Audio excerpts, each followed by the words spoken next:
السلام علیکم ناظرین، اسلان خان یوسف زیب سے مخاطب ہوں۔ آپ سب جانتے ہیں کہ اسرائیل کے پاس لیٹسٹ ٹیکنالوجی ہے، ان کے پاس دنیا کے بہترین جنگی طیارے ہیں، ان کے پاس دنیا کی بہترین جنگی ساز و سامان ہے، جنگی ہتھیار ہے۔ لیکن اگر آپ سب یہ سوچتے ہیں کہ یہ اسرائیل نے اپنی محنت کی وجہ سے حاصل کیا ہے، اور اگر آپ بھی ان لوگوں میں ہیں جو اس طرح سوچ رہے ہیں، تو آپ بالکل غلط سوچ رہے ہیں، کیونکہ اسرائیل نے اتنا ترقی کس طرح حاصل کیا، اس کو جاننے کے لیے یہ جاننا ضروری ہے کہ امریکہ اسرائیل کو کتنا پیسہ دیتا ہے اور اسرائیل اس پیسے کو کس طرح خرچ کرتا ہے اور کس جگہ خرچ کرتا ہے۔ اس کے لیے آپ کو یہ جاننا ضروری ہے کہ 2016 میں بیرک اوباما نے ایک ایگریمنٹ سائن کیا تھا اسرائیل کے ساتھ کہ وہ 2017 سے لے کر 2028 تک اسرائیل کو $38 بلین دیں گے، فوجی امداد دیں گے، اور اس کے ساتھ ساتھ پچھلے سال 2020 میں انہوں نے $3.8 بلین دیے اسرائیل کو۔ اور آپ کو میں یہ بھی بتاتا چلوں کہ آپ کو اچھی طرح معلوم ہے کہ کس طرح شیخ جرہ کے علاقے میں فلسطینیوں کو زبردستی ان کے گھروں سے نکال کے ان کو گھروں سے نکالا جا رہا ہے اور وہاں یہودیوں کو آباد کیا جا رہا ہے، اور پوری دنیا سے یہودیوں کو بلا کے وہاں آباد کیا جا رہا ہے۔ تو اس کے لیے امریکہ نے اسرائیل کو پچھلے سال $5 ملین دیے اسی کام کو پورا کرنے کے لیے۔ لیکن اسرائیل ان سب منی کے ساتھ کیا کرتا ہے، ان سب پیسوں کے ساتھ کیا کرتا ہے؟ اسرائیل اسی پیسوں کے ساتھ امریکہ سے جدید ہتھیار خریدتا ہے۔ یعنی مثال کے طور پر اسرائیل نے امریکہ سے 50 F-35 جنگی طیارے خریدے جو کہ میزائل حملوں کے لیے استعمال ہوتا ہے، اور آپ کے نالش کے لیے میں بتا دوں کہ وہی ایک طیارے کی یعنی F-35 ایک طیارے کی قیمت $100 ملین بنتی ہے۔ اور اس کے ساتھ ساتھ اسرائیل نے پچھلے سال 8 KC-46 ایک بوئنگ پیگاسس طیارے خریدے، اور یہ وہ طیارے ہیں جو کہ جنگ کے دوران F-35 طیاروں کو ہوا میں تیل پہنچاتی ہے اور ان کی ریفیولنگ کا کام کرتا ہے۔ اور اس کے لیے اسرائیل نے، اور ان طیاروں کی قیمت بنتی ہے $2.4 بلین، یعنی $2.4 بلین سے اسرائیل نے 8 یہ طیارے خریدے۔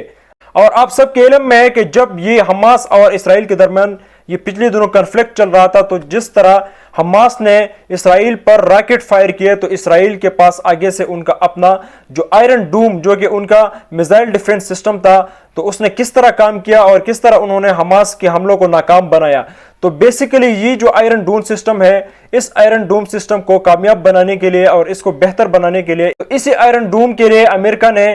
$500 ملین پچھلے سال 2020 میں صرف اسی سسٹم کو مضبوط کرنے کے لیے اور اس سسٹم کو بہتر بنانے کے لیے امریکہ نے $500 ملین اسرائیل کو دیے۔ اور اس کے ساتھ ساتھ یعنی 2011 سے لے کر اب تک اسی آئرن ڈوم سسٹم کو، یعنی یہ جو میزائل ڈیفنس سسٹم ہے، اس کو بہتر بنانے کے لیے امریکہ نے اسرائیل کو $1.6 بلین دیے ہیں۔ اور اس کے ساتھ ساتھ اسرائیل پچھلے کئی سالوں سے امریکہ کے ساتھ مل کر انڈر گراؤنڈ ٹنلز کو ڈیٹیکٹ کرنے کے لیے کام کر رہا ہے، یعنی وہ ایک ایسے سسٹم پر کام کر رہا ہے جو کہ انڈر گراؤنڈ ٹنلز کو ڈیٹیکٹ کرے گا، اور اس کام کے لیے اس نے امریکہ کے ساتھ مل کر $1 ملین خرچ کیے ہیں۔ لیکن جو بات ضروری ہے وہ یہ ہے کہ اسرائیل کو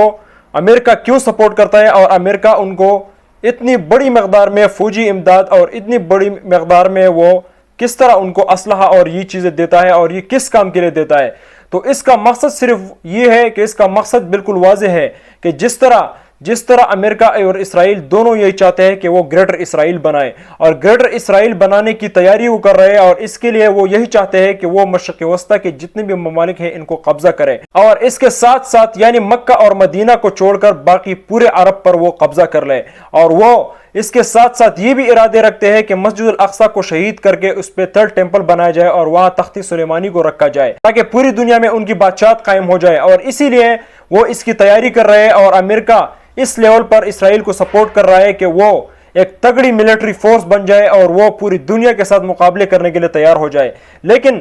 دوسری بات، ایک پاکستانی ہونے کے ناطے یہاں پاکستان میں ایک پرسپشن ہے کہ یہاں ہماری آرمی کو بدنام کیا جاتا ہے کہ پاکستان میں 80% بجٹ جو ہے وہ آرمی کا آتی ہے، اور کچھ لوگ یہ بھی کہتے ہیں کہ ہمیں ہتھیار سے زیادہ قلم پہ زور دینا چاہیے، اور یہ جو ہماری آرمی 80% بجٹ کا آتی ہے، تو وہ اگر اس کے بجائے یہی پیسہ انفراسٹرکچر پہ، اگر یہی پیسہ وہ تعلیم پہ اور ہسپتال ان چیزوں پہ خرچ کرے تو وہ بہتر ہوگا۔ تو ان لوگوں کو میں صرف یہی بتانا چاہتا ہوں کہ آپ ذرا اپنے آنکھیں کھولیں، اور آپ کو جو فیوچر اگر آپ کو نہیں دیکھ رہا تو آپ موجودہ حالات پہ ذرا غور کریں اور فیوچر کو سمجھیں کہ مستقبل میں کیا ہو رہا ہے۔ اور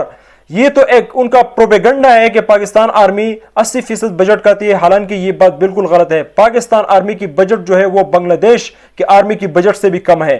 تو ان لوگوں کو میں صرف یہی بتانا چاہتا ہوں کہ قلم بھی ضروری ہے اور ہتھیار بھی ضروری ہے، کیونکہ کچھ مسئلے قلم سے حل ہوتے ہیں اور کچھ مسئلے ہتھیار سے۔ یہ آپ پہ ہے کہ جب قلم کی ضرورت ہو تو آپ قلم کو استعمال کریں، اور جب ہتھیار کی ضرورت ہو تو آپ ہتھیار کو استعمال کریں۔ پاکستان ہمیشہ پائندہ باد۔